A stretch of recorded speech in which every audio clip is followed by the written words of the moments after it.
हमारे भी टेक। बोले तुम्हें क्या चाहिए? बोले हमको तो मंदिर चाहिए, राम मंदिर। कहाँ चाहिए? अयोध्या में। बोले हाँ मैं लगवा देता हूँ। उसी राजीव गांधी ने अपने एक मिनिस्टर को भेजा, जाओ फैजाबाद की कोर्ट में अर्जी दो। सुबह 10 बजे अर्जी देते हैं, 4 बजे फैसला आ जाता है, 7 बजे मंदिर के दरवाजे, वो मस्जिद में मूर्ति के दरवाजे खुल जाते हैं, पूजा पाठ होने लगता है, टेलीविज़न दूरदर्शन दिखाने लगता है। अरे एक दिन में फैसला जो इतने सालों से रुका पड़ा था। फिर भेजते हैं बूटा सिंह गृह मंत्री को, जाओ नींव रख दो, संगे बुनियाद, मंदिर बनना शुरू हो जाए, हिंदू भी खुश हो जाएंगे। अरे ये कौन सा नाटक हो गया भाई? प्रधानमंत्री का यही काम रह गया? बेरोजगारी मिटाओ, सबको, बच्चों को एक जैसी पढ़ाई का इंतजाम करो, सब बीमार को एक जैसी दवाई का इंतजाम करो। तुम्हें क्या पड़ा हुआ है कि मंदिर चाहिए कि मस्जिद चाहिए? बोले नहीं नहीं नहीं, हम इसका भी कर देते हैं, सबकी वोटें बटोर लेंगे, आराम से बटोर लो, वोट बैंक बना लो। तो बूटा सिंह ने जाके संगे बुनियाद रख दी और कहा यहाँ से मंदिर बनेगा, इतना बढ़िया बनेगा, ये है वो है। अडवाणी जी ने रथ यात्रा निकाली। मंडल कमीशन वीपी सिंह ने लागू किया था पिछड़ों के लिए आरक्षण की बात।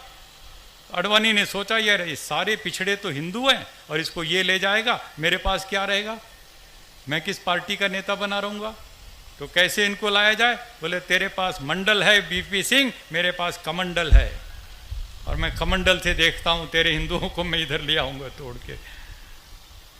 और जब रथ यात्रा निकाली सोमनाथ से, पूरी सरकार हिलने लगी और मुझे बुलाया वीपी सिंह जी ने, क्योंकि मैं मंडल कमीशन का समर्थन कर रहा था, उनकी पार्टी में नहीं था। मैंने कहा अच्छा काम है, पिछड़ों को सामाजिक न्याय मिलना चाहिए।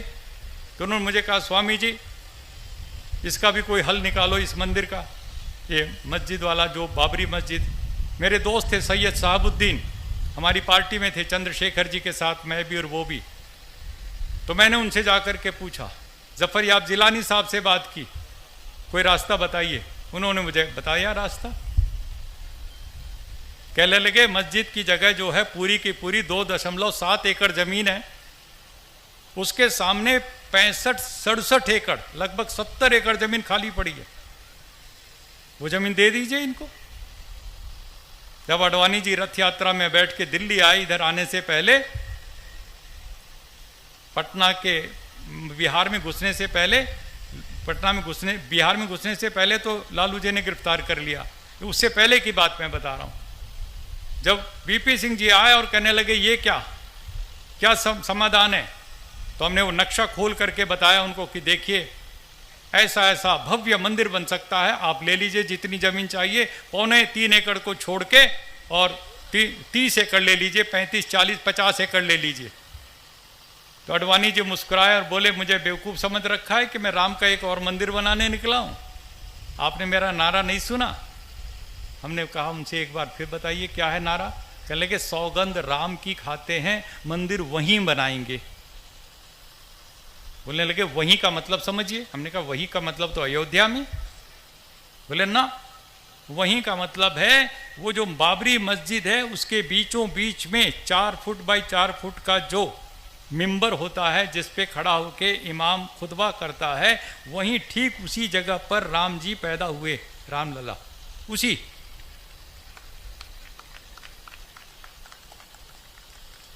तो हमने उनसे पूछा, अडवाणी जी से, पूरी विनम्रता से, कि महाराज जी 1528 में मीर बाकी बाबर का सिपह सलार आया था और उसके लिए कहा जाता कि राम के मंदिर को तोड़ के उसने बाबरी मस्जिद बना दी। 1528 में अडवाणी जी, ना आप थे ना मैं था ना कोई था, लेकिन राम का सबसे बड़ा भक्त दुनिया में तुलसीदास उसी सरयू के तट पर बैठ करके रामचरितमानस लिख रहा था, दोहावली विनय पत्रिका लिख रहा था। उसकी एक दोहा, एक चौपाई कहीं भी मुझे दिखा दो जिसमें तुलसीदास ने ये लिखा हो कि मेरे भव्य आराध्य देव राम के मंदिर को तोड़ के मस्जिद बनाई गई। कहीं नहीं, एक शब्द नहीं। तुलसीदास को नहीं दिखाई पड़ा, अडवाणी जी को दिख गया। मैं आपसे सच कहना चाहता हूं, हम लोग खूब अच्छे आराम से रह सकते हैं आपस में, प्यार से, मोहब्बत से, लेकिन सियासतदानों को यह मंजूर नहीं है, उनको राजनीति करनी। उनको मंदिर मस्जिद की राजनीति करनी है, हिंदू मुस्लिम की चोटी दाढ़ी की ये राजनीति करनी, इसी में उनको वोट मिलते हैं, पैसा मिलता है, सब कुछ। मैं पूछता हूं, तुलसीदास को नहीं दिखाई पड़ा? गुरु गोविंद सिंह पटना साहब में पैदा हुए आपके, और उसी रास्ते से वो पंजाब गए। उनका कितना लिखा हुआ साहित्य, एक शब्द मुझे दिखा दो जिसमें गुरु गोविंद सिंह, जिनके 4 बच्चे शहीद हुए, दीवारों पर चुने गए, उन्होंने कहीं लिखा हो कि मेरे राम के मंदिर को तोड़ के मस्जिद बनाई? शिवाजी सारी जिंदगी औरंगजेब के खिलाफ लड़ते रहे, उन्होंने कहीं नहीं लिखा कि राम के मंदिर को तोड़ के मस्जिद बनाई गई। स्वामी दयानंद सरस्वती फैजाबाद में खड़े होकर के ईसाई मुसलमान सबसे शास्त्रार्थ करते थे, लेकिन कहीं भी उन्होंने नहीं लिखा सत्यार प्रकाश ऋग वेदादि भाष्य भूमिका या कहीं भी कि राम के मंदिर को तोड़ के मस्जिद बनाई गई। विवेकानंद, जिन्होंने शिकागो में जाकर कितना शानदार भाषण दिया, सारे हिंदू समाज को गौरवान्वित किया, उसकी विवेकानंद की 200 किताबों में एक शब्द नहीं मिलेगा कि राम के मंदिर को तोड़ के। महात्मा गांधी, मरते मरते इनकी जुबान पर हे राम निकला, महात्मा गांधी ने कहीं नहीं लिखा, न कहीं कहा इस बात को कि राम के मंदिर को तोड़ करके मस्जिद बनाई गई, किसी को नहीं दिखाई पड़ा। लेकिन जिनको सियासत करनी है उनको दिखाई ही दिखाई पड़ रहा है। ये गंदी सियासत, ये सांप्रदायिकता की राजनीति यदि हम और आप मिलकर के बंद नहीं करेंगे, जो बात अभी कह रहे थे लोकेश मुनि जी, ये तो लड़ा करके अपनी गद्दी पक्की करना चाहेंगे। तुम्हें और हमें ये सावधान रहने की जरूरत है कि हम इनकी चालाकियों में नहीं आएंगे। ये लड़ाना चाहते हैं, हमें बांटना चाहते हैं, हमें तोड़ना चाहते हैं अंदर से। इनका कोई लेना देना नहीं किसी राम से या किसी से। मैंने तो योगी आदित्यनाथ जी से अभी लखनऊ की बहुत बड़ी रैली में मैंने खड़े होकर के पूछा, 50,000 की भीड़ में, मैंने कहा योगी आदित्यनाथ जी, आप तो योगी हैं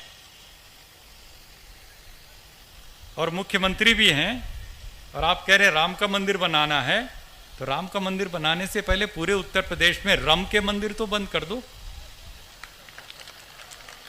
रम के मंदिर तो धड़ाधड़ खुलते जा रहे हो और कह रहे हो राम का मंदिर बनाएंगे। कैसे बनेगा राम का मंदिर? तो ये सारी की सारी चीजों को यदि हम और आप मिलकर के ईमानदारी से सोचेंगे, कुछ करने का जज्बा लेकर के आगे चलेंगे, और उसके लिए हमें अहद करना पड़ेगा। अगर हो सके तो अब कोई शम्मा जलाइए, अगर हो सके तो अब कोई शम्मा जलाइए, इस दौरे सियासत का अंधेरा मिटाइए। बस कीजिए आकाश में नारे उछालना, ये जंग है इस जंग